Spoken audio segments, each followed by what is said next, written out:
आज हम लोग समांतर क्रम में संयोजित प्रतिरोधों के समतुल्य प्रतिरोध का व्यंजक देखेंगे। तो ये मान लिए R1, R2 और R3 तीन प्रतिरोध हैं जो समांतर क्रम में संयोजित है।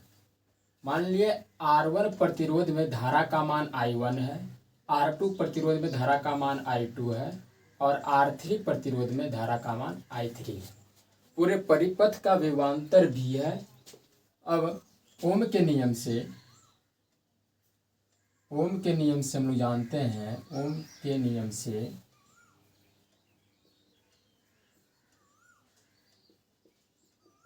क्या होता है, अगर I निकालना चाहे तो अगर हम I1 निकालें तो I1 बराबर क्या होगा, V/R1।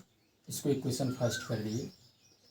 I2 निकालेंगे तो क्या होगा, V/R2। इसको इक्वेशन सेकेंड कर दिए। और I3 निकाले तो V/R3। यदि मान लीजिए यदि परिपथ का कुल धारा परिपथ में प्रवाहित, मान लीजिए यदि परिपथ में प्रवाहित कुल धारा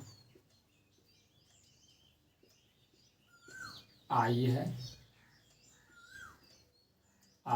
तथा कुल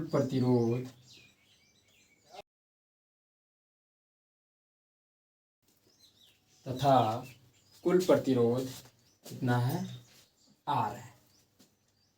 R इक्विवेलेंट मान लेते हैं। तब I का मान क्या होगा, I बराबर क्या होगा, विभवांतर बटे कुल प्रतिरोध। I आगे चलकर तीन रास्ते में विभक्त हुआ है तो I का मान क्या क्या हो जाएगा, I1 plus I2 plus I3 बराबर V/R इक्विवेलेंट। अब I1 का मान कितना है, V/R1 है। I2 का मान V/R2 है। I3 का मान V/R3 है बराबर V/R इक्विवेलेंट। ये कहाँ से आया, समीकरण फर्स्ट, सेकंड और थर्ड से। समीकरण फर्स्ट, सेकंड और थर्ड से।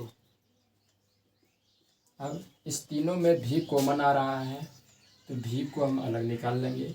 इसके पास क्या बचेगा, 1+R1/1+R2/1+R3 बराबर V/R इक्विवेलेंट।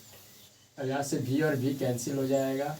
क्या बचेगा, 1/R1 plus 1/R2 plus 1/R3 बराबर 1/R इक्विवेलेंट। यानी यदि समांतर क्रम में प्रतिरोध जुड़ा हुआ है तो उसका समतुल्य प्रतिरोध निकालने के लिए उसके समतुल्य प्रतिरोध का व्युत्क्रम अन्य प्रतिरोधों के व्युत्क्रम के योग के बराबर होता है। अब हम बात करेंगे, यदि प्रतिरोध दो टो हो, यदि दो प्रतिरोध समांतर क्रम में जुड़ा है, यदि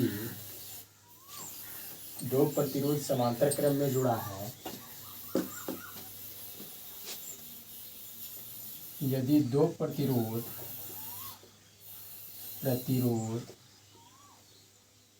R1 और R2 समांतर क्रम में